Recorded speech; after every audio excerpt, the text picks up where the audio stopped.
This is the Amp Hour Podcast, released August 1st, 2021. Episode 552. Shouting at Chips with Colin O'Flynn.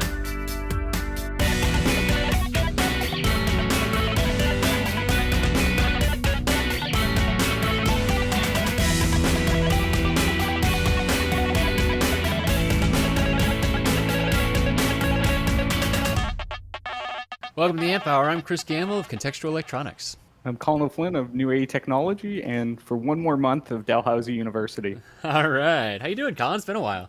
Yeah, pretty good. Just so no more Professor O'Flynn. Is that the thought here? Yeah, got to remove that. So okay, all right. Well, are you is this just gonna be like a clip of like you throwing out all of your like corduroy coats with like the elbow patches on it or something? Yeah, well, you can't. It's like everything, right? So I'm still gonna end up as adjunct, right? So I'm still gonna be involved in academia. It's like you can never fully escape, I think, is the answer. Right. Yep. So, well, what prompted the move out of academia? It's been a long time, coming maybe, but and it wasn't. It's funny because some people have left that really were, I want to say, negative about it, right? They didn't like it, and I didn't have that experience. I think it was just a bit of juggling too much. I was trying to do sort of a bit of startup life at the same time of academia, and it was a bit like, it's trying to do too much at once. So yeah, I mean, it's tough, right? Yeah, and I mean, you're growing your business, you do training. So if people don't remember, Colin's been on the show before, and I get to hang out with Colin back in the olden days when we went to conferences, and there were security conferences, and so Colin is a security researcher, and he makes things like the Chip Whisperer and the Chip Shouter. I think that's actually come out since we had you. I don't even remember the last time you were on the show. It was a long time ago. So yeah. Probably it was after that. Now that I'm thinking of it, that's true. It was a while. Yeah, so it's a while, and these are, well, maybe you could tell people what those things are as well. Yeah, so I mean, the backstory, right, is I'm doing security tooling work. So I made a product, Chip Whisperer initially, which was a Kickstarter, and it was for doing side channel power analysis and fault injection. So this was like 2014, 2015-ish, I think, the original Chip Whisperer Lite. Yeah, which is, it's still using, I mean, some of the like Spartan 6 stuff has gotten pretty long in the tooth. So we're actually going to do an update to that should be live pretty soon. No big deal. You can't find parts of the old stuff, can't find parts of the new stuff. What's the difference? Yeah, well, I mean, it'll be interesting, right? With R&D, we had some new stuff we're planning on doing, but like, are you going to design something when so it's like just a panic to be like, okay, if we know this kind of works, let's just do that, right? Build rolling the dice. Yeah. So it's a whole new game. Okay. Maybe as a quick refresher for people, what is side channel analysis as well? Yeah, so side channel analysis is when the sort of classic examples are in a human factor way, right? It's like additional information that's leaked. So there's a bunch of fun examples of this. There was like the pizza index, I think, in DC, and it's like if there's a bunch of late night orders for pizza, it like coincided with military operations starting. Yeah. On embedded devices, it's more commonly like timing. The time it takes for a device to execute a comparison tells you how many characters were right in the comparison. What I look at particularly is power. So it's like the power used by the device is related to data being processed and stuff like that. So you can actually recover encryption keys really effectively from digital devices with just power measurements. So yeah, that was the demo when you I got to go to one of your trainings, and when you were like recovering the keys, I mean, it's just like magic. It was kind of like in the what's it called? Like in the like movies when the codes are on the screen and then just kind of all lines up and you're like, and then you just have this encryption key and it's just like, oh, okay. And that's because of the stochastic analysis, right? Of like how much of 0 versus a 1 is. That sort of made sense to me, but then the back calculating it, that's the part that always kind of blew my mind. Yeah, I mean, it's pretty amazing. And when you first explain it, no one believes it works. I mean, I didn't believe it worked. That's how I kind of got into it. Right? Yeah. It's crazy. That doesn't work. And like really fundamentally, you can think of like on the digital data bus, it's like setting that data bus high or low. It's charging this tiny capacitance, right, of the data bus line. It's like, well, that takes power. And if you average that enough, you will see that power difference, right? So you think it's not going to work, but like people do it on, gigahertz processors and that.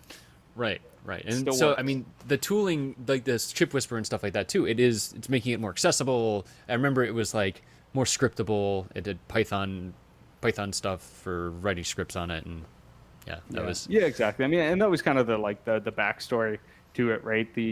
I started doing research in the area, and it's like fundamentally it's not different what it's doing, but it's like you had to script together a bunch of oscilloscopes and like you're using Visa and all this stuff, right? That anyone who's done that knows it's like not super portable. So if you want to give that to someone else, they've got to figure out, okay, how am I going to take your work and get it working in my setup, which is different, and blah hmm blah blah. So it's like, well, let's make something really simple that people can replicate everywhere. right, right, exactly. And so, how has it changed then since the last time you've been on the show? How has the nature of this field changed in terms of, is it gotten harder? Has it gotten easier? Has it gotten more widespread? What are people doing kind of in the security industry? I don't think we've actually had a security guest on in a while. Hmm. Yeah, I mean it's interesting because this field is relatively old. I mean the field was introduced in like 1999. You could say the people that cared for the longest time were like Visa, Mastercard, and especially pay TV type people, right? So Mm-hmm. countermeasures existed, but in consumer devices, you never heard of it at all. Yeah. I feel like that is changing, not as fast as I thought it would be, but I mean you can see the Silicon Labs EFR 32, MG21 A and B, they talk about power analysis countermeasures. You start to see basically you're seeing like what I call consumer devices, right? So devices you might use yourself, without an NDA. Basically, you don't need to sign an NDA and order millions of them. Are starting to have protection against this stuff. So it seems like people care, or there's customer demand somewhere. Mm-hmm. Yep. Okay. And then, do you then see on the other side, chip vendors are providing more defenses against it? I guess. I mean, like, what is the implication? In any kind of system like this, I would imagine that there's evolutionary kind of aspect to it all. Of like, if there's more people able to do these attacks, then there would be more defenses against those kind of attacks. Yeah, exactly. And that's what I mean with like so these people bringing it up, like Silicon Labs. So that device claims countermeasures against some of this. Mm-hmm. Right, so it's coming. It's still a little slow. I mean, there's all this lag, right? And the design time Mm-hmm. of the chips is so long. But when I've talked to vendors before, it's really like the end customers aren't asking for it, so then they're not designing it in. So it's like, if whoever's making IoT whatever doesn't think they need this, then they don't have demand for it. So then they're not adding Right. this I extra see. I cost see. to all this stuff. So Right. It kind of does. It does beg the question of like, is it the chip vendors adding more features that drives the adoption, or is it the push from the people in the field that ultimately drives the chip vendors? Right. It's like that kind of push pull side of things. yeah, exactly. And that's the part, when I was starting this that I thought was kind of like what you needed, right? Is you almost need to like leapfrog because people didn't care because they didn't know about it, right? So it was like Right. Right. self-fulfilling almost. It's like, wow, no one knows about side channels, so we don't care about side channels. So no one Right. knows about it. So so there's no chips Right. you can do with it. So Yeah, and I'd imagine like the other thing too is that there's almost like the perception of like, well, I'm not big enough for anyone to care about reverse engineering my device, right? Like if I'm a small device maker, maybe consumer products, right? You could reverse engineer, get some keys out of that, and then spoof a wide range of like Google Home speakers or something like that. But if it's just some small industrial device, you're like, oh, who's gonna bother with this? But that's kind of security models in the first place of just you know yeah, obscurity and similar. yeah. I mean, and it's interesting. I mean, to loop back, so we're moving buildings now, and the building came with this like access control system. So I never looked at those before, to be honest. Mm. Despite being in security, Yeah. and there's a lot of good stuff. So have you had Sammy Kamkar on this show before? Didn't think of that. I think so. Oh boy, it's been a while. Yeah. I know Sammy, but I think Sammy's been on. Yeah, Jeez. I said you must. I meant to look that up before because I couldn't remember either. But, right, he's done a lot of this work too. He Yes, looked at it we forever. have. So Yeah, Sammy's got a new company doing this stuff. Since we talked to him, he was talking about all the hacks and stuff. Oh yeah, I recorded at his place, I think. Yeah. okay, So yeah, we talked about all those hacks and stuff. That was episode 308. So people will hopefully forgive me if I don't remember from 5 years ago. where I mean, yeah, did I talk to him on a podcast or did I just talk to him? That's right. Yeah, yeah. Which way? What is real life, Colin? What is real life? Pardon? I said, what is real life? Yeah, right. Yeah, so we've been looking at it forever, but it's fun when you like finally get a chance to kind of have an excuse to look at it, and it's like, oh yeah. Mm. I mean, a lot Is of it them are pretty bad? pretty terrible. Is it? Yeah, and so the one in here is pretty old, so I've been upgrading it Hmm. to what's basically the particular company's latest one that they had to offer. So this one's like Cantech, which I think is a smaller system, it seems, than some of the others. But yeah, like they it's funny, they list AES everywhere. It's like in all their Mm. marketing material. It's like AES 128, Uh-huh. boom, right, it's there. But it's like, Yeah. so the main unit on the wall communicates back to some server. But when you're setting it up, it's like, what is your UDP port? Tell me what port you're going to use to talk to this device, right? So it's not like Yeah. SSL. It's Right, just like right. Just encrypted with, it's and there's a encrypted key in somewhere. the software. It's like, put your 16-byte key in here. So It's consumer choice, Colin. Okay, yeah, that's what people want. Give the people what they want. so Yeah. yeah, like I see Okay. why he made a company to do this better. Oh yeah, yeah. I think so. John Barry, who I work with now, he did a little bit of that at WeWork, and he talked about that when he was on the show. Mm. It sounds like a disparate. When John's told me about it, when Sammy's told me about it, it seems like that industry specifically is because it's sold so vertically. It's sold to like building owners, to people that own multiple buildings, especially. It's like when you have like a sales force like that too. Like, it can be buzzwordy, but really, it's like it's going to be about connections and like that sort of thing. And there's Oh yeah. comparisons between vendors, of course, and there are going to be some that are better than others, but I can't imagine it's like the most vetted solution that's out there, because it's like, who else? You're not getting in the door. Not getting in the door. Sorry, those were quote fingers for people just listening. Terrible puns all around here. It's a limited field, I would imagine, and so there's not as much competition there. No, I think you're right. Like that's for sure. I mean, this system seems pretty old. The one that was in here is quite old, and even their upgrade one. Yeah. But yeah, I mean, like everything I'm buying a bit through eBay. I got a whole bunch of the readers actually to look at. Oh, so you're not just doing? I thought. Okay, I thought you were just poking around in your system. You're saying this is now a new area of interest for Well, you. yeah. So I'm upgrading my system. So this is the new ones. These ones have Mm. like smart card capability, because the one that are on here are like the clonable. It's just like an RFID, right? Yeah. EPROM. Yep. It's like, okay, that's. I feel like if I have a security building company or security company, I shouldn't be using that. Right. Should have. I did get a cloner. Those things are pretty fun. I forget what they're called. They're like it was like a third generation, just a Oh, like the coil. Proxmart. Proxmart, yeah, yeah, those, yeah. Well, yeah, Yeah, I those are bought super one. So fun this though. was like also, Yeah, yeah, yeah. never had That's one like, for years. yeah, So I finally had an excuse, and it worked out because I used it to clone. Like we didn't have enough badges, so it's like, oh great, I'll just clone them because it doesn't yeah, matter, right? Like, right, right. But at that point, it's basically like owning like one of those key cutting machines. That's the mm, point, right? You don't need any specialized skill. You just need the original, and then you make a copy, and then you're like, oh yeah, good to go. You know. yeah, exactly. So So yeah, yeah, well, it's easier, right? It's way easier. I just like put it on and yeah, less grinding metal sounds. So yeah, for right. sure. Exactly. That's great. That's great. I mean, there's probably not like super crazy tech in there either, though, because another thing is like it's just like this very widespread kind of thing, right? So it probably has very strong cost constraints versus something that might be a mobile phone or equivalent, right? Mm.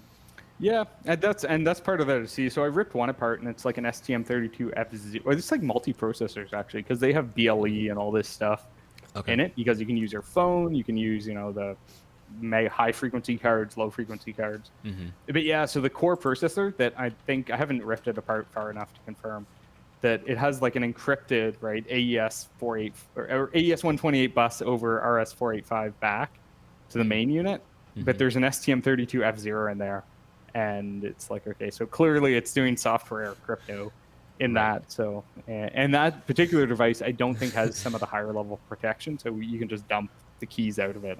I'm guessing, kind of Hmm. by design. So we'll see. Hmm. It's like to do. Okay. So obviously, this shows that you are not lacking in terms of things to do. This also is so you kind of referred to the beginning. I mean, you were doing the academic thing. You're doing this new office, but also side projects, and then your business, your training, whatever. Back to the academic stuff, real quick. I mean, were you doing? I mean, that was like a research position. Is that right? You were doing like actual research on security. Yeah, so it was a standard sort of like assistant professor. Right, you Mhm. do research, you do some classes, some like undergrad, some grad classes. Mm. Okay. I guess in the academics, I don't really, I've never. I guess we've had a couple professors on here before, but is there? I mean, it was just a time thing for getting out of the professor game. Yeah, I mean, this is a good right. This is like an interesting conversation too about what is the point of universities and across the world. It's not at all limited to our local one. I think you really see the sort of like push for everyone to go to university, and like the university becomes more like a business. It feels like, Yes. right? So they have like strong encouragement to get a certain number of students in, not because it's like, oh, we have hundreds of students that are going to excel at this program, but like we need to have 100 students in this program financially. That's right. That's right. We have overhead. Right? So that was kind of where it went to. And then we had, I mean, and so they had a strong incentive with COVID, right, to get people back on campus and things like that. So it felt like a bit like, I don't know. I don't know if I Yeah. fully agreed with it, but I don't want to get paid. You can't really like get paid by the way that they're doing it, because it's not like they're forced to do this per se. Right. Like butts and seats equals dollars kind of thing. That idea. Yeah, exactly. So it's like, if I'm gonna criticize anyone about having more students in, then I shouldn't at the same point get paid, right, from those students. You heard it here first, folks. Colin Yeah. O'Flynn wants to work for free. How's your wife feel about that? The stability. Well, it's funny, especially my parents too, right? They were like, like professor. It's like, Yeah. it is pretty stable. I mean, it Sure, was a bit sure. of like, this could be a huge mistake, is still the vague feeling. Right? Because it's like, you stick around that, and once you get on tenure track, like you Right. just hang out more or less. Chill. Yeah. So it's like, Yeah, no, it's interesting about one of the things that I think about. One of the things that was interesting to me when you told me about Dalhousie and in general, just like being a professor around security issues and stuff like that, is the fact that there was teaching around it. Right, I had not actually heard of that before, and I think that's a feather in their cap that they're teaching what is by design, a leading edge thing, right? You need to be up on the latest techniques. You need to be trying all the latest things, or else you're not really that relevant as a security researcher, I imagine, or a pen tester or whatever. So that alone was kind of interesting to me. But if there is a tenure kind of thing in there, like there's not as much incentive to stay at the leading edge, I would imagine. Yeah, it depends, right? And it depends a bit like what the universities are and what they are. Because like, lots of people so the guy, when I was a first year student doing physics, our professor, Jeff Don, he's like a battery researcher, so totally unrelated to my field, right? But he was like an amazing professor for just like first year physics, right? Not Sure. like incredibly basic relative to what he does. But on the flip side, he's staying at the leading edge. Like he works with Tesla quite a bit now. He has sort of some local Cool. connections there to some setups he's done. So it's funny what and I'm sure everyone's had professors like this. Some are like amazing, right? Some are like clearly kind of checked out a little bit. Yeah. Oh yeah, yeah. I had some of the latter. The ones that I actually liked were the ones that I was most close to. I'm sure people will be super surprised by are the ones who were in industry, who were doing hands-on stuff, and the ones that I did not like were the ones who were old school, very theoretical.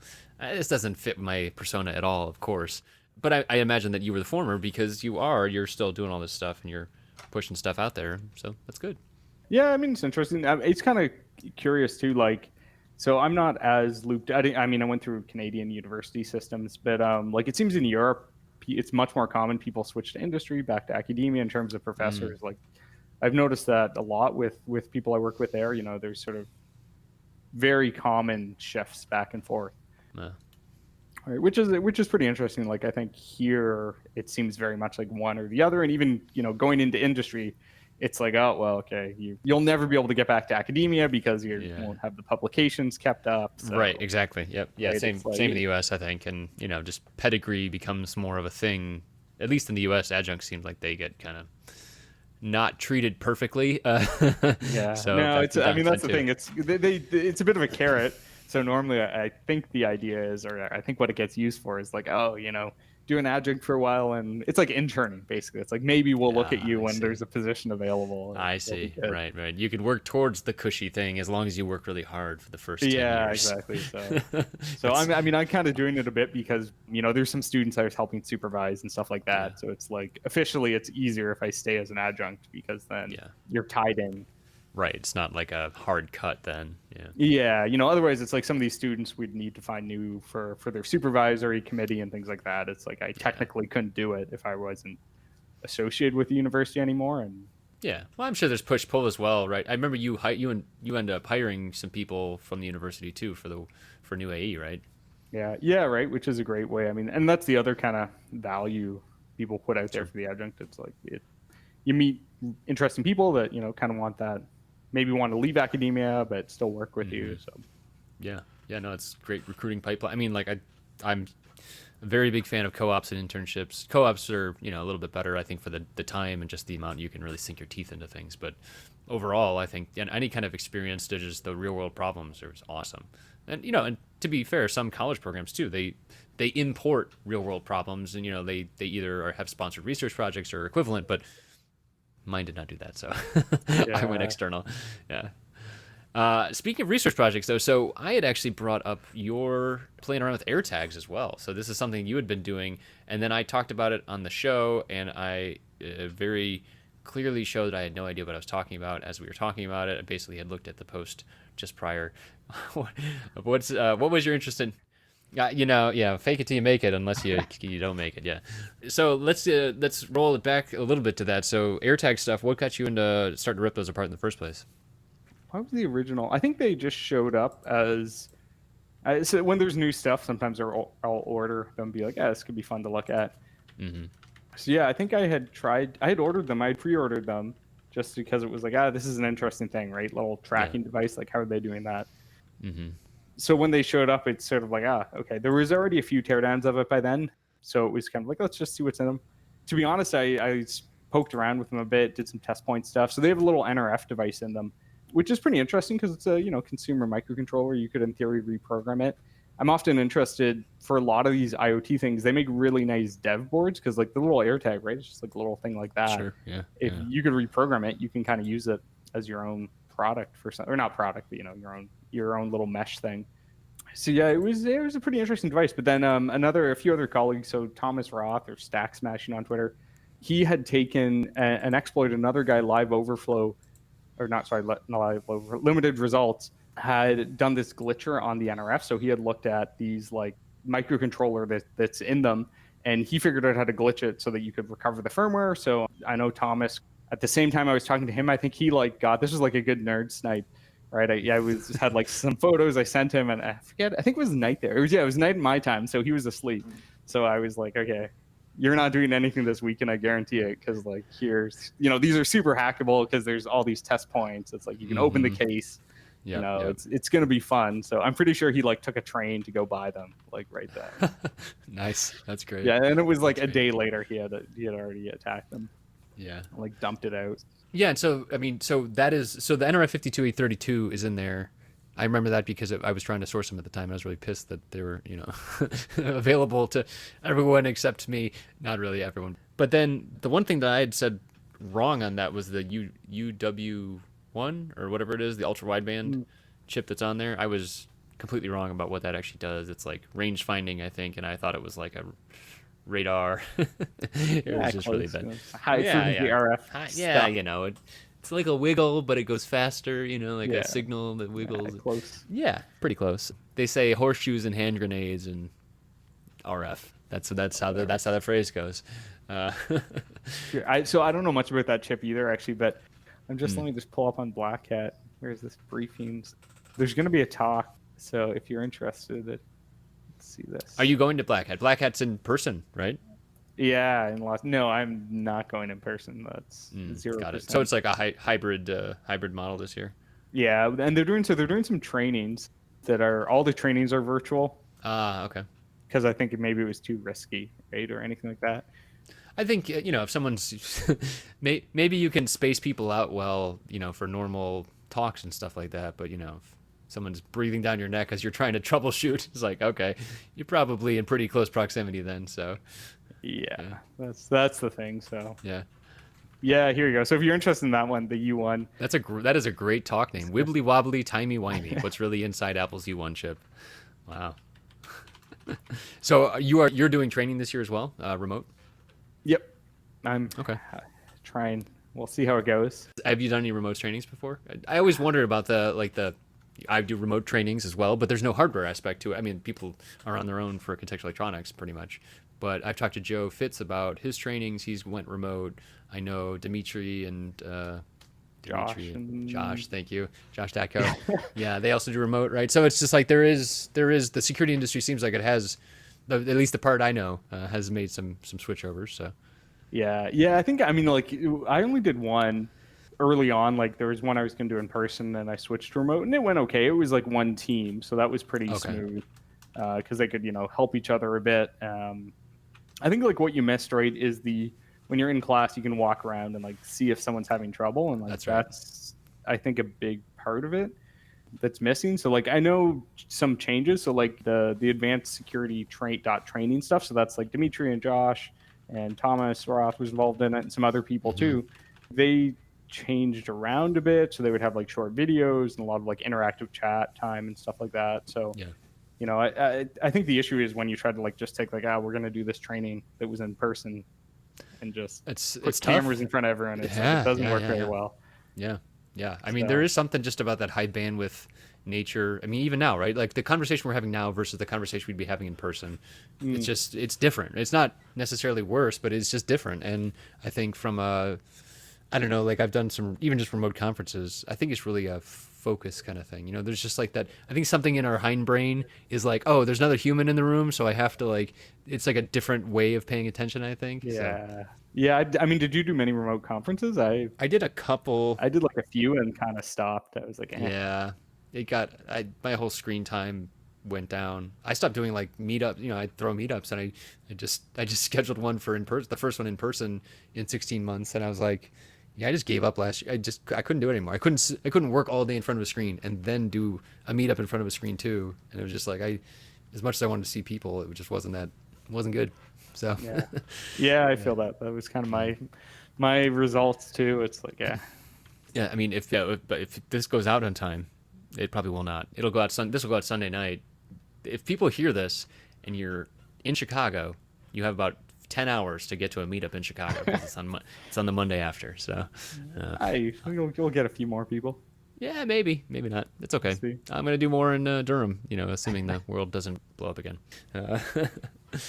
So you've been playing around with the air tags, and since you've been on the show last, we talked about the chip whisperer. You made the chip shouter. So what is that thing? Because I remember the first time you told me about it, you're like, don't touch this. Yeah, I forget what variant that was, right? It was like, it's gone through many revisions. Yeah, so chip shouter. So this is like all about fault injection. So fault injection is pretty cool in general. So like what Thomas was doing with the AirTags is he was using fault injection to bypass the like fuse configuration or security configuration. Okay. Right. So in general, fault injection is pretty interesting from security. The normal issue, or one of the issues, is like if you have to modify the board, it's potentially less. It could be trickier to do in real life. So chip shouter uses that demo doesn't get as many like oohs and ahs. You're saying, right? It doesn't feel like magic. The other thing too is sometimes it's the threat is amplified if it's like you don't have to modify it. So a while back I had looked at like a Trezor early version of their firmware fix now wallet, right? And it's like one of the things is that if you could clone it without leaving a trace, right? That's a lot more powerful of an attack than it's like if you have to destroy it. Right. Yeah, I hacked you, and then it's just like in pieces. It's like no, literally, it's hacked apart. Sorry. Yeah, right. So it's like maybe you can, if you were just stealing, Bitcoin or something, that's the threat, obviously. But then it's like, what if you just want to clone it, and then later they put a bunch of Bitcoin on it, you steal it at a future point. Yeah, that's a good point. Right. I mean, is there a lot of again, I haven't had people on from the security industry in a while. I don't really know what the state of the security industry is. I mean, is there like a lot of focus on crypto because of the potential value there, or where do you see foci? Yeah, I mean, I don't. It probably hasn't changed that much since you had someone on before. Okay. To be honest, it doesn't feel like it's changed that much. Then get out of here, man. No, You talk about I don't know what else. I mean, there's definitely more interest. Like, I guess the question is it translating to real? Right. Yeah, like, is there an actual threat, or is it just like FUD that's being sold to companies? It's interesting from my perspective. So one of my friends actually contacted me about he's like, hey, he asked me if I know anyone in the security industry about like how to do audits and stuff like that. And it feels like this kind of nebulous thing of like, I know it's important. My people I know it's important, and yet then what, right? And so it's like, then I guess I could call someone, but it's not like there's. Maybe there's standards out there too. Like, what should people be thinking of when people listening to this are designing embedded products or just stuff that might have some value to a malicious actor? What should they be thinking about? What is the checklist? Yeah. So there's, there's people that have been trying to build that. And that's something, to be honest, that I was surprised. When I first started, I was like, oh, within a year, some big company is going to come out and make this checklist like UL, Like someone who has the certified. name recognition. Yeah, exactly. Right? It's like, it doesn't have to be that good, to be honest. It just has to exist. And like, they're going to sell tons, like, Yeah, put the stamp on it and you just walk away. Then you're like, I'm good because I've got the the CO stamp. Yeah, Why right? UL? Let's go Colin O'Flynn, CO stamp. Yeah. Well, so I probably should have, right? Because originally I was like, oh, it's so gonna happen. Apparently I'm you not still even gonna can. bother. Think about it, right? I'm not even gonna like put effort into doing this. Yeah. Because it's immediately gonna get. It's already happening, I'm sure. Yeah. I mean, people have been starting. So there's like ARM has platform security architecture, their PSA thing. Okay. Which is actually pretty good. The first levels, like it's a self checklist, right? So it's not like there's a big fee to doing this.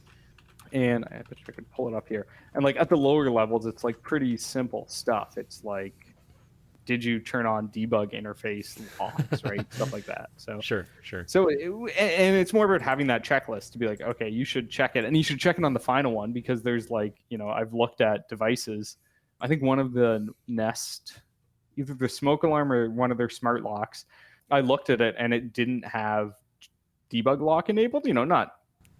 It was just weird. It's weird that a huge company, right, wouldn't have done that. And when I talked to them, it was like, oh, it's supposed to be, but that was pushed to our contract manufacturer, right? Like that was the final production step. That is an interesting disconnect. Yeah. Yeah, there was no. Let's see. Wait, so you can download it somewhere. I'm just kind of scrolling. There's like a spec you can actually like a PDF or something. Yeah, like there's that? like a PDF. At some level, it's like I think at the higher level, like level 3, which involves side channel and fault injection, you have to talk to a test lab. So then it's money. Sure, but I think that's the thing. Like when I think about approaching one of my clients and being like, you seem worried about security, you seem worried about the potential that something's going to get out on here. Let's go through this process. Usually there is there's an implicit cost to it anyways, right? There's definitely a cost. There's some unknown cost to having a vulnerability, right? Having a recall, having a whatever's going to happen as a result of this. So exactly right. So if you go through this, it's like it is, and it's like a fill in the blank kind of thing almost. Yeah, right. So they're Like gonna a say flow. like, hey, here you go, assessment, and like a lot of this is just good, right? So it's like scope evaluation, name, right? And for people listening, Colin actually has this on screen. We are actually right. This is a podcast. Post the video. Well, why not both? Yeah, no, yeah. So so this actually does. We'll link this in. But you want to see what we're doing, and if you want to see future videos, what we're doing. This is the second video we've done because it's gotten a little easier for us to do video here on the Amp Hour. So why not? Okay. There you go. Yeah. Anyway, so it's pretty good. I mean, that's a good reference, right? Sure. Oh, I should plug. You know what? I'm terrible at marketing, right? Yeah. So Jasper from Riskier and I, we have a book coming out with No Search Press. Okay. So, what's the title? Hardware Hacking Handbook. Oh, that's a great title. Yeah, there you go. So there's an updated cover that's going to be pretty cool, and it's going to be 500 pages ish instead of 300, like in Kaling. So I think they might have to update the price. But what's in there? So it's like a how to become a hardware hacker kind of thing. Yeah, so it's more. I mean, this talks a little bit more. The backstory to this is, it started as like a bunch of other people were involved, and it was just getting slow because everyone was busy, right? Right. The more people involved, the more the more meetings you have to have, and exactly. And it's like, and like a lot of us, so like, Joe Fitz was involved, and like he was really busy, so he actually contributed one of the chapters. He just gave it to us in the end. Was like, okay, here you go, make this happen. Got it. Right. So it was supposed to be like a big, more encompassing book. I mean, Jasper and I really started with side channel and fault injection portion of it, and we kind of filled in the rest. But yeah, it's probably of interest if you're curious about hardware hacking. It really does slant more towards those, higher end attacks, let's say. Sure. Rather than talking about like, how you should. I mean, we don't discuss how you should do secure boot at all. Like that's not right. How to do it properly. It's more like, here's how it can be broken. I think that's great though. That's like getting kind of situated and like understanding what the expectations are, right? It's like, or even, how deep someone needs to go. It's like, oh well, I can learn this when I encounter it, or when I get to that part of the project, versus I should be training for 2.5 years to even get to the starting line. Like that's a pretty important distinction, I think. So And that's actually a good point too, right? When you say like what should people do with security, and it's this like balancing problem, right? So I think like sometimes security people, myself included, can be a little terrible because it's like, oh, here's this I product. wasn't gonna say anything. Right? Okay, you're so nice, right? It's like, yeah, well, there's some like comic about that, right? And it's like, oh, here's this product. And it's like you spent like 10 years carefully building it, and like security guy comes along, he's like, oh, that's that spot right there. That's never gonna work. Right? Oh like, boy, yeah. Yeah. Right. Yeah, you better start from scratch, and it's like, where have you been hiding? Yeah, right. So I mean, Right. I think it's also realizing, and this is where that like ARM PSA thing I kind of like, because it's realizing you don't have to be perfect. You don't have to, like, you probably don't care. You Yeah. may not care about some of these advanced attacks. That's fine. Yeah. That's a totally valid answer, right? That's probably a smart answer in many ways. Yeah, yeah. I mean, before meeting you and other people in the security industry too, it's like, the idea of like attack surfaces and like all these other things, and I was like, oh yeah, people will probably care. There's probably some value. There's monetary value. At the end of the day, it comes down to monetary value, right? And then you kind of back calculate like, oh, okay, well, there's some kind of secret sauce in there that isn't necessarily just the IP. It might also be the keys to the web kingdom that then can be used for X, Y, or Z in order to extract money because there's value there, like all the way back. And like, I didn't have any of that mindset at all. And yet people that were in the security industry are like, well, yeah, you could, if you have encryption keys, you can do all X, Y, and Z, and you can, cause this havoc. And it has happened before because we've been in the industry. And I'm like, all right, well, I don't know, like, what does that matter? People should need to buy my products first in order for them to actually extract any kind of value. I need to get value before they get value. Yeah, no, for real. Well, it's funny too. Another like risk factor here was I had done a project with some smart locks a few years ago, and I just was a black eye talk about it. So when I talked to the company that were building the locks, which I don't know how to pronounce the name, and so I almost like try to skip over it. It's Schlag, SCHLAGE. Oh yeah. That's like a standard. They've been making locks much longer than smart locks, right? Oh yeah. That's the thing. I say Schlag, I think. Schlag. Okay, yeah. I never know if the correct pronunciation, and I meant to look it up, but anyway. It's whatever you say it is, man. Yeah. So they have like huge history of locks, and this was a consumer lock, so it's not there's a price point. If it's put on a door, that's probably okay at best, right? With like, it's not super secure. You mean like it doesn't matter how good the lock is when someone can just punch through the door? Yeah, right. So it's like it shouldn't be terrible, and that's kind of like and it was definitely that. Like, so they had a flaw that you could remove the front keypad and brute force it through. So it was it was an interesting engineering sort of attack, right? An engineering perspective. Practically, it's irrelevant. 0 people are going to do this instead of smashing it or breaking a window, going around the door. Yeah, right. Maybe picking it. I don't know. If my old house has any indication, getting the ladder out of the garage, climbing up on the roof, and just opening the window that was already open because I got locked out. Okay, was that a you thing or that was me? Yeah, okay. I took the air conditioner out of the window too. Yeah. So if anyone wants to break in my house 5 years ago, now you know how. Now you know. It's solved now, but yeah, right. So I mean, that was the thing. So it's like for them, the threat. But so what they said though is they were actually pretty happy. I talked to them because they said the threat for us wasn't necessarily monetary or anything like that, but it's what if someone does this and then goes on Black Hat and doesn't tell us, and they make a presentation that's like, you're going to get murdered if you use this lock, because you do see people that and then the headline is that only, right? Yeah, exactly. Locks, so that was get people murdered thing. So it's like the threat to them was they knew it wasn't so terrible. It was a threat to the consumer, but to the marketing side. So sure, yeah, and I think that could be true of a lot of things, right? Yeah, I mean there are different levels of monetary. I mean, I guess even reputation based could have a monetary aspect to it, but. Yeah, I mean, if you're looking at like a bunch of smart locks in Home Depot, right, and you're like, oh, I saw a bad, CNN headline about this one.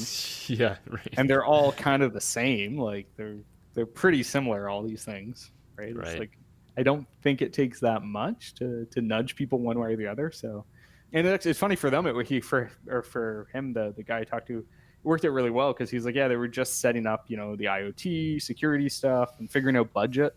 So he's like, this is perfect because this is like a great, like, oh, I need more budget, right? That's right. Like, Yeah. so Internal. he was like internal, pretty happy in the end, I think, was the That's summary great. of the whole thing. You got me nervous now, though. I just bought a house, and it's got smart locks on it, and I'm like, gotta take those off. But they look so cool, Yeah. Having a code is really nice. I lose my keys all the time, so. Well, yeah. Well, that's the thing, right? I mean, if it saves, it still could be more secure because if you don't have to have a key with you somewhere that you don't. Oh, true. Yeah, that beach, you might right? lose. Right. Sure. I don't know. If you're going out, if you remember that being a thing that you could do, then like going to a place yeah, where there are people? somewhere, not in the house. Yeah, right. I would say the big one is like not having to carry a key if you go for like a walk or a run. That's a nice one. But, yeah. Or I could just move to Canada where, you guys don't lock your doors anyways. So There you go. yeah, just go where all the people are very nice and safe. Yeah, hopefully. Yeah. Although that's Oh, like man. the ever so often there's like a post on like neighborhood Facebook. It's like a car got broken into last night, right? Which actually means Owner lost their key. someone just went through the car. Like it wasn't locked. It was never I locked, see. right? That, Broken into is crossing the threshold of the door. yeah, basically, for real. It's like someone was there that wasn't invited. So Yeah, okay. All right. Oh, man. All right. So back to the security industry, too. So we talked a little bit about crypto. We've talked about smart locks. More things are getting smart, or more quote fingers there for the listeners. And I talked to Dave, and he's very anti-IoT. I'm very pro-IoT. But where else are you seeing potential risks? I mean, like as more things kind of come online, as more things get connected, is it always at the hardware layer? Is it at like communication layers? Where are the potential vulnerabilities that you kind of? I guess most of the time you'd be kind of looking at the hardware layer, right? But yeah, I mean that's the thing, right? I really focus on that. So it's like, of course, I'm gonna say there. yeah. Yeah, it's sort of interesting. So another thing I looked at a little bit recently is I got my hands on a Starlink dish. Oh, cool. To tear that apart. So, and that one's sort of interesting. I mean, originally it was like, what's the risk there? But it's like, if there's some backlink, right, that could actually be pretty serious. Like if you could get into the satellite network, right, if there's some like security model there where it's like, if you have access to an end terminal, which I'm going to assume they, don't have that level of access, but that's the type of thing where, if you think back to sort of the origins of network hacking, computer hacking, right? It was a lot of stuff like that. Tap in, that kind of idea.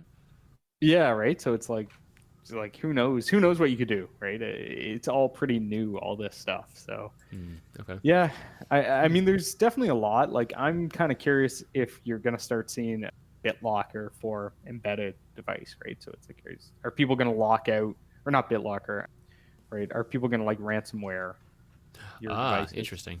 Okay. Yeah, and for like large deployments too, I could imagine that would be. I mean, I guess it depends how valuable that thing is, right? If it's like $100 smart speaker, all right, well, it's getting long in the tooth, anyways. Yeah, and I meant to say CryptoLocker. That's what I was thinking of. Got it. I had to like look up. I was like, what was I thinking? But yeah, it's I mean, this goes back to could they extort a company is kind of the question I've always had. Okay. Right? It's like if you say, hey, I'm gonna lock out all of your users of your Sonos speakers, or you pay us $1 million. Like they're like, well, we do that anyways, man. Yeah. This is we don't want to support it anymore. So if you could just be a hacker and if you could come in with a hoodie and we can tell our users that they've been locked out. So yeah, right. So it's like a weird thing, right? But then I mean, it's pretty cool.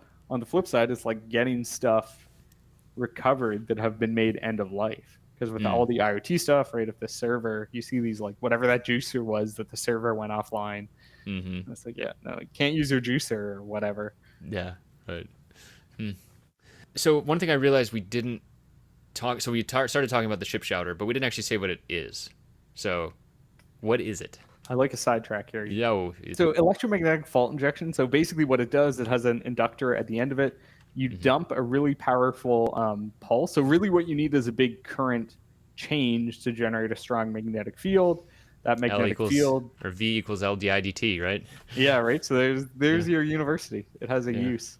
Yeah, I got that from Keithley, man. That was just drummed into me. on the job. Yeah. But yeah, so it induces a voltage basically in your chip or your device that you put it over.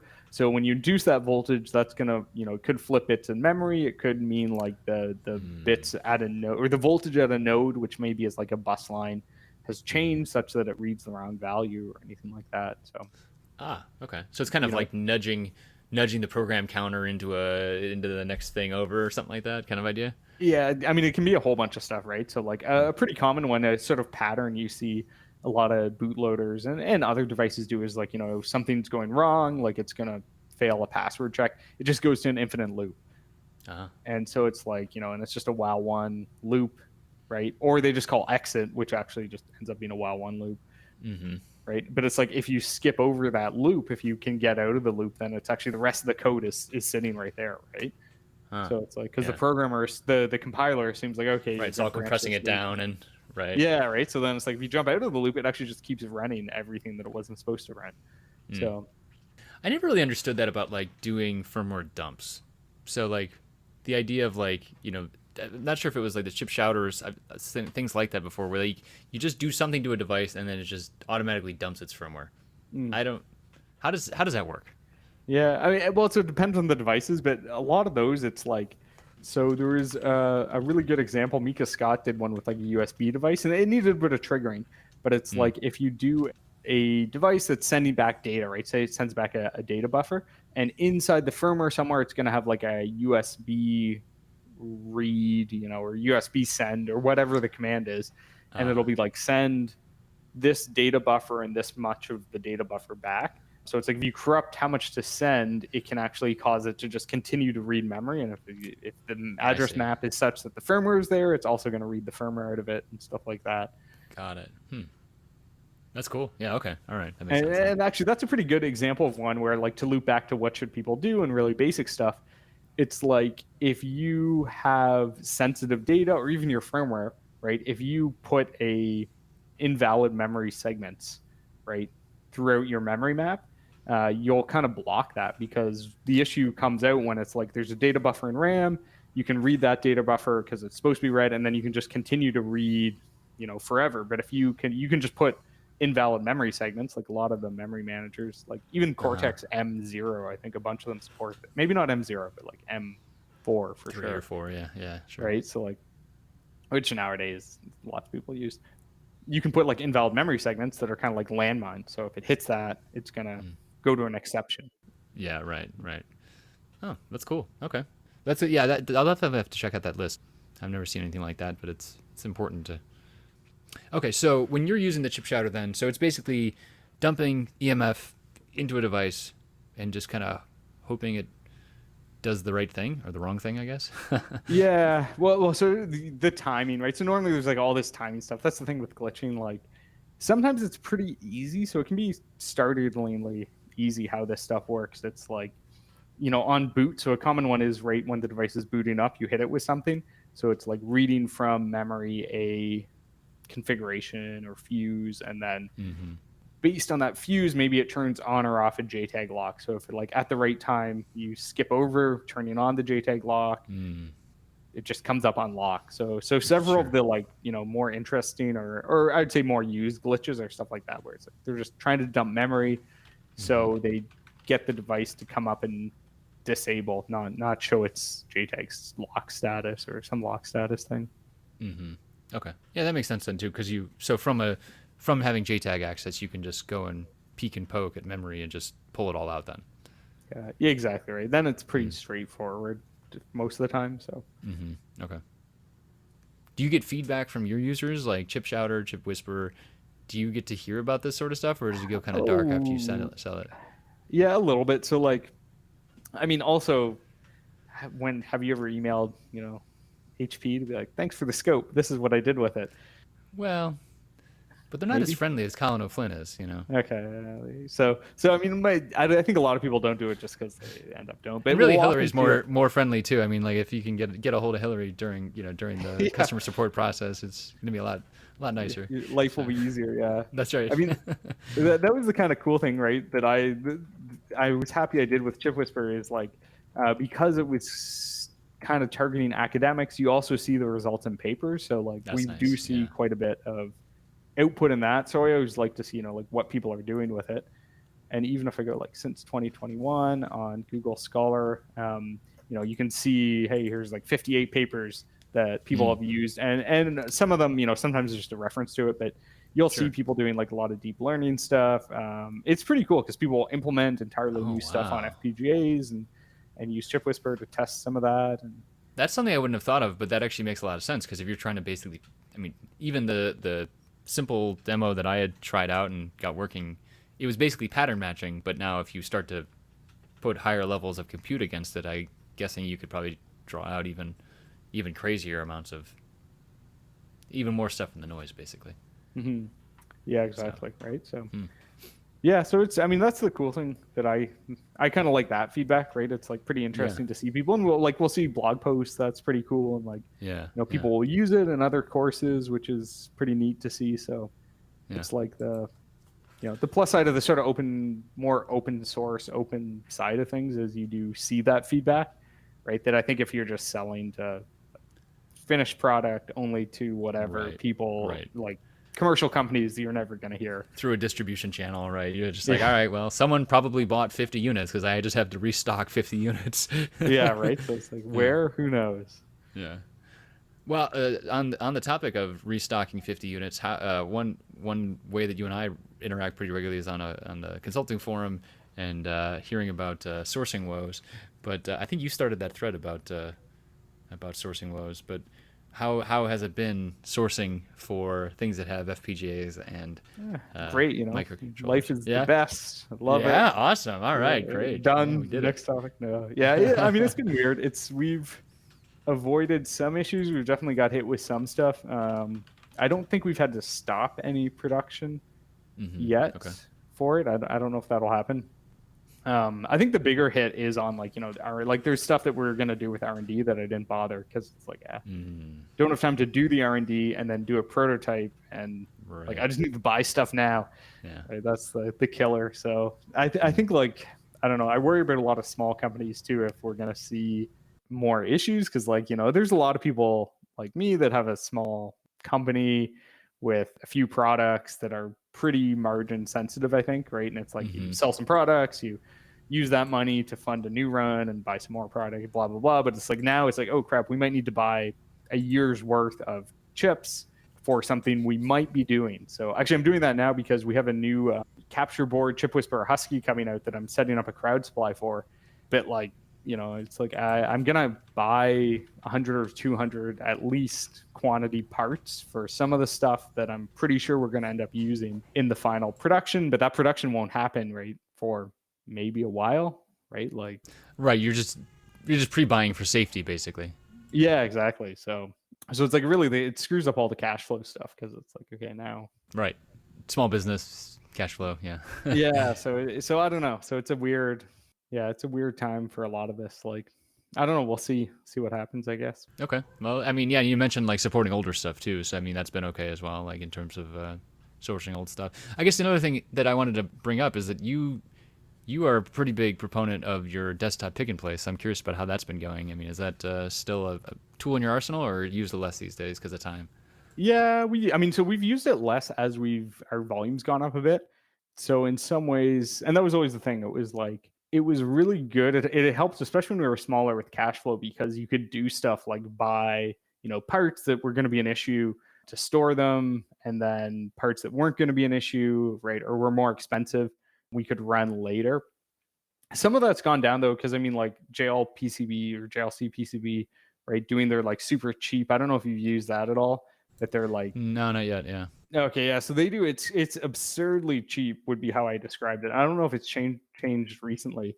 Yeah, I thought some of it might have been promo at the beginning, but maybe I it's think like released they as just well. optimized pretty heavily. So it like you order this SMT assembly. It's like I don't know. It seems like free. I think there's some Colin is minor. not sponsored by JLC, nor is this Yeah, right. podcast. I guess I we should just, say that. I mean, we're just cheapskates, right? I mean, that's what hardware people are. I think it's just Yeah, part of the ethos for some reason. yeah, which is true. I mean, Optimizing. It's about optimizing cost, I think. yeah, the whole question of so I forget, but I had scoped it like I was doing this chip shover and like I think getting them to assemble it, getting the board, them to assemble. They don't assemble it all. It's just whatever parts they stock, which is not everything. But it's like if you're going to end up hand assembling it anyway, wouldn't you rather not hand assemble Right. all the Right. capacitors? And then it's like a rework for the stuff that you can't buy from them, basically, right? Yeah, exactly. So, but yeah, I think it was like cheaper for them to do it than buying the parts from DigiKey because I mean they're using pretty cheap parts too and stuff. So Yeah, yeah. I mean, you look at the most bombs are what 50% jelly bean, 10Ks, point 0.1 mic, whatever you have. I think about. I feel like most of my boards are like 20% zero ohm resistors because I'm so neurotic about connections these days, So yeah, yeah, but yeah, that's great. That works out, and like you said, your volumes are going up. So it seems like even just from a time perspective, it would be tough to go and manage the just the workflow of doing that sort of thing. And even if you're hiring interns like we talked about earlier, you think you got to retrain them, and just getting people to run that stuff is sometimes it's nicer to just push that outside the organization. yeah. We definitely. I mean, we've tried to outsource more, so we were lucky. At least one of like the first people that sort of has been working with us and worked with us a bit part time initially, but it's been full time for a few years. Our like production manager, production everything person, right? So she came from like pretty varied background and like bit of design, bit of production, and varied is great for small companies, right? But then like she's also taking some of this to being able to run like the pick and place if it's like so we did a chip share to run 6 months ago, I want to say, where I was going to outsource it, but then it was like supply chain issues, and it was like I can get some of the parts now, so I'm going to order them, and then like we're going to do the run. I think we ended up just doing part of the run, and then we're going to get more parts to rework, and we could have outsourced that, but Mm-hmm. at some point it was like less, it was easier to do it yourself. I mean, I'm terrible for being like this is a hassle to tell someone right how to do it right. I'm just going to do it myself. That's like also a very engineering Right, thing, right. right? It's like you end up doing 100 things because you don't want to outsource it, Yeah, yep. because in your mind it's going to be easier. Right. But I get to choose whatever 16 hours I work. I think yeah, that's what I always think of. exactly right. Somehow it's better if it feels like you chose to do it. Yeah. Well, what else is I mean exciting coming up for you? It seems like the conference schedule is always a fun time, but it's not really a thing still. So, what else is kind of exciting in the world of security and the world of new AE in the near term? Yeah, I think we're just going to be doing feature refresh. So this Chip Whisperer Husk, I mean, we basically moved to like a 7 series FPGA, some newer Oh, stuff. The one big update is, so with the original Chip Whisperer, it's like I did the FPGA stuff, right? So it's fine, right? Technically, it is FPGA stuff. uh-huh. The guy that's doing the new one, so we had hired, who joined us a while back, JP. He worked with Synopsys before, so I mean, like he's like actually He doing knows it. it. Yeah, it's a real FPGA now. You're saying, yeah. Yeah, so I mean, he has like the whole thing is simulated, Uh-huh. right? Which Nice. I'm That's the supposed to thing do. people do. Yeah, yeah. Of course, they don't just try it and see if it works and try it and see if it works. Yeah. Yeah, that's what I did. Well, That they was do my it in first. they do it in digital, right? I mean, like that's. Yeah. So it like optimize. So the code itself is a lot more sane, but he's also uh, with a larger device. It's adding. There's a lot of stuff where it's like, oh, that's super cool, and it was always just too flaky to do. So having like a logic analyzer built in, so you can see what's going on. Like if you're doing clock glitching, right, being able to see, like, oh, this is what my clock looks like, mm-hmm. right? Nice. Pretty simple. But before the solution, which worked, was like just attach your oscilloscope, because to be honest, that's easier than Colin Yeah, figuring out. right. And you have one, and other people maybe don't. So it's like, all right, now it's more self-contained, and yeah. Yeah. So that would be pretty cool. So I think we're gonna spin that into like another higher end, because like we kind of, on the question of small Right. company and all that stuff, we've kind of tried to keep like a cheap and an expensive product going at the same time. So it's like, Yep. Yeah. Yeah. Because you guys made the Nano at one point, right? You made like a Chip Whisper Nano or yeah. similar. So that one still exists. We can still get parts for that. So it's like a $50 one. Yeah. Just thinking people that are listening that maybe want to get started with it, that might be a good place to get started and try it out for pretty low investment. Yeah, exactly right. And that was kind of the idea. And like eventually, I'd kind of hope to do like a conference badge with it or something at some point. But I remember it's sort of those. like, supporting all that. So I think we're gonna do a higher end version of this, but again, using the like new architecture, right? So it's like new FPGA. It uses Vivado. The old one used ISE, which like I think you can run on Windows 10. I don't even know if you can. Yeah. Yeah. Any thoughts on the open toolchain stuff, or is it just not what you need? No, we haven't. I mean, I use Altium, right? So this is like the anti-open source. Yeah, you're like Hill Corporate, I believe, is the subreddit for that. Yeah, right, exactly. So no, actually, I'm doing the zero to ASIC course right now for fun. Oh, you are? So Oh, that's cool. yeah, That's Matt Ven's course. If people don't yeah, know, and it's Matt really has a cool. So podcast as well. basically, I was curious. I mean, the ASIC side opens up a lot of stuff. I mean, the speed is insane, right? That's the real crazy thing is how quickly you can reconfigure stuff, right? So like you could go from high level language to reconfigured in, under a second. I'm pretty sure with some of the stuff that I've seen. Claire Wolf was posting on Twitter about that, or who was? I just saw something recently about that. Yeah, we have to. I mean, we pretty regularly have people on. We just had Michael back on from Ant Micro, and they're doing a bunch of stuff in there. But yeah, I think we keep pushing that around here, and I should really take that course too. But it's always interesting, like the application side of things. Like I don't do many FPGA things. I mean, like I feel like the stuff you're doing with like signal analysis, things like that, it really fits very well. But certain products that I'm working on, like if I'm just adding IoT to stuff, it's not really necessary. FPGAs are probably not the right answer. But I mean, with part shortages, maybe it'll be like yeah, right. Ultimate flexibility until you can't buy the FPGA. Yeah. Well, yeah. Well, that was, I mean, going back to part shortage. So we had a kind of fun, I think this is why I started the thread, was I was doing a project. So some of this new board stuff where we're trying to support some people that are actually going to be using some of these. And so it was like, they needed it. It was like, you have to deliver this and we'll pre-buy some of this stuff for you to help you out. But it's like, we need these FPGAs when we do the run, or otherwise this whole thing is pointless, right? And like so anyone who buys FPGAs, you wouldn't buy them off Xilinx. Like when you look at Xilinx pricing on DigiKey, it's like the one FPGA costs more than the Digilent board, right? How does that make sense? It's like, the FPGA pricing is crazy on DigiKey. Like you always go through their sales guys, but we couldn't do that because they didn't have stock. So it's like you just have to buy them from DigiKey, and it's like, it's just like a luxury car. Worth of FPGAs, literally. Right in this box. Oh, I do remember you posting about that. Yeah, and it's like, that's stressful. I mean, like just like cash swings like that, it's just that's a lot of dough, Yeah, well, they just FedEx it, right? It's not like some special thing. It's just like you get a tracking number, and like for a day it's stuck. I think there was a snowstorm at the time. It was like in the winter, right? So it's like disappears for 2 days from the tracking number, and you're like, hopefully, right? Hopefully that's fine. Cool.